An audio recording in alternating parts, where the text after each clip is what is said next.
Hey, YouTube.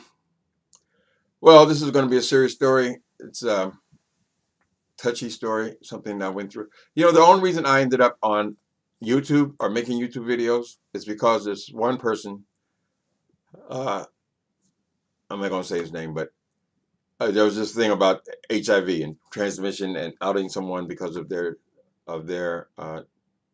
not telling someone else about their HIV status. And it was a big thing. I made like 8 videos with this guy. So I never intended really to be on this thing. I just jumped up one day and just started giving my opinion about that particular situation. So I landed on my front door now. So the story is the Young Turks. I like that show. It's an internet uh, show commentary. So I hate that they have a different opinion than me. Supposed to agree with everything I say, but they just gave us this story about an hour ago. So just so I'm clear, I'm going to play a little bit of their clip, and then I want to discuss it. Okay, so hold on a second. California are looking to pass legislation that would roll back penalties for people who have HIV or AIDS and knowingly transmit it to other people.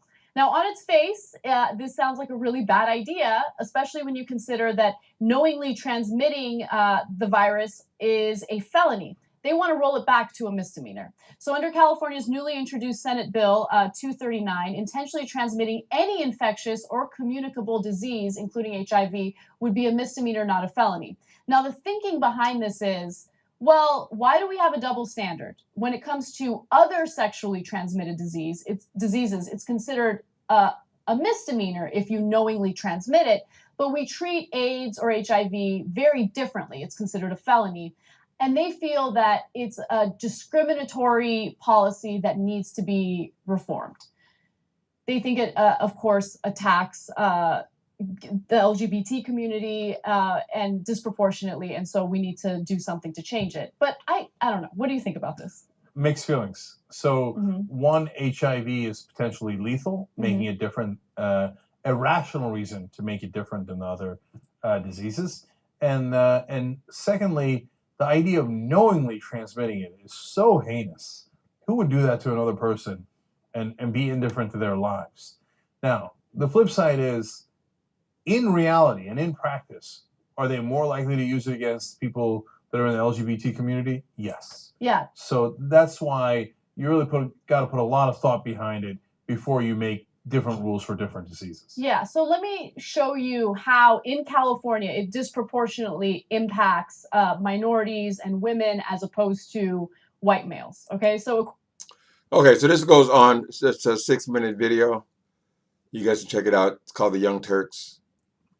And I want to add something to this conversation because my thing is this, and this is the point that I had made a few months ago. When you say that it is a felony to pass HIV, to knowingly pass HIV to your partners, on the surface that may sound fine. It seems like a terrible thing to do.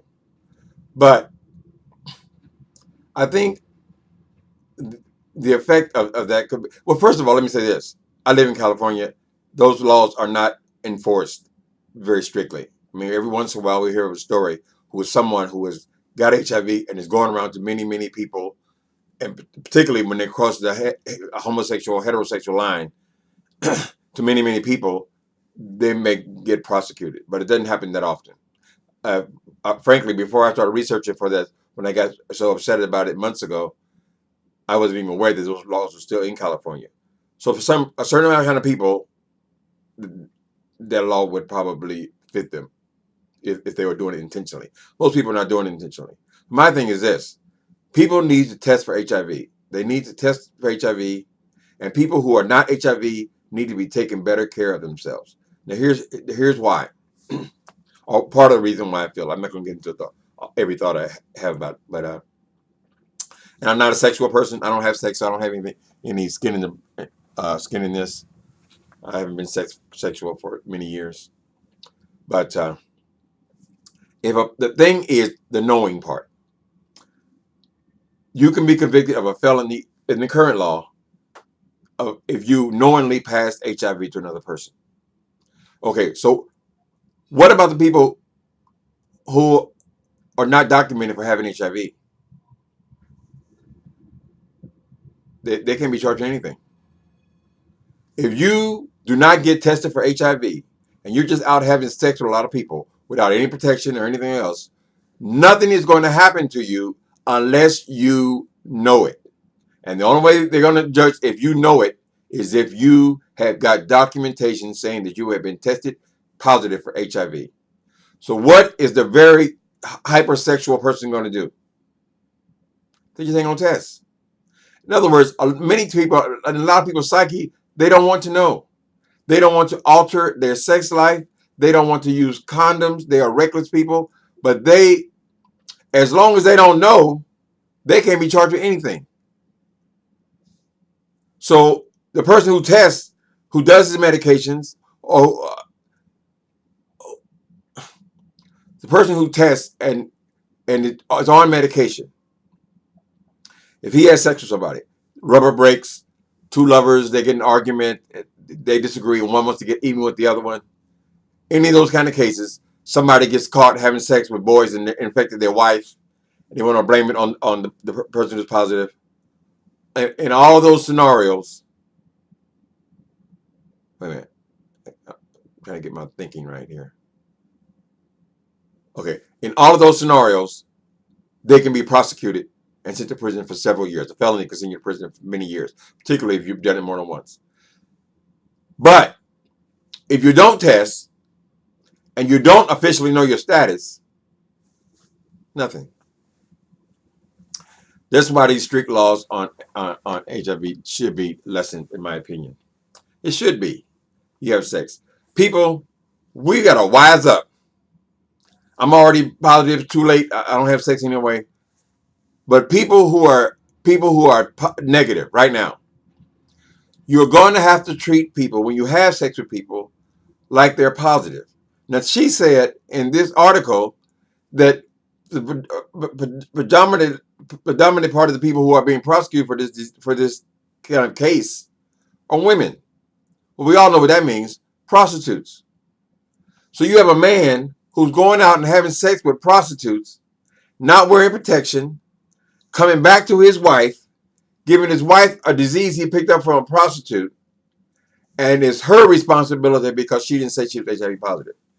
You should have assumed she's HIV positive. If she's having sex with 10, 15 people a day, what do you think she is? Come on, people. So I don't know where they at with this, but I'm hoping that, yes, the law should be lessened. And I don't think it's going to be prosecuted, but if you, very often, but if you knowingly, for real knowingly, are putting HIV in people, then of course that's a different thing. It's like a manslaughter. You know, you're going to have problems. But if you're just a person who's positive, something happens, rubber breaks, you were drunk, whatever, I don't think you should be put in prison for the rest of your life or for 15, 20 years. I just don't believe that. I think it's the responsibility of you, and it's the responsibility of the person who is negative and wants to stay negative. It's both of your responsibility. You know, how you gonna go out and have sex with prostitute after prostitute, and then you're gonna bring the prostitute because she got a communal disease. You know how that stuff gets passed. HIV became so huge because people did not even know that they were positive. That's why it passed. So now you're gonna criminalize them knowing. That's what that is what the felony is. The felony is not that you had sex with somebody and they became HIV positive. That is not the felony. The felony is that you knew you were HIV positive and you passed this on. So if somebody goes out and parties and goes out and drinks and do ecstasy in the club and all that kind of stuff like that, the worst thing that can happen to them is if they test positive. Because after they test positive, their whole life is under a microscope. One slip up could end up in prison. So it's just something else to think about. I'm sure that if they're going to present this as changing the laws, it's going to be gone over well. It's going to be well thought out. They're going to have lawyers arguing on both sides. And if it makes sense, if it's unreasonable to be sending people all the way to prison for years, many years, from having sex, make your argument. I'm glad it's coming before the courts or for the Congress, how they work it. Okay, you're not going to agree with everybody. We're not all going to agree on everything, you know. But there's real crime going on there. You under the current law, you could be sentenced for more time for this than you can be sentenced for doing drive-by shootings. Is it right? Food for thought.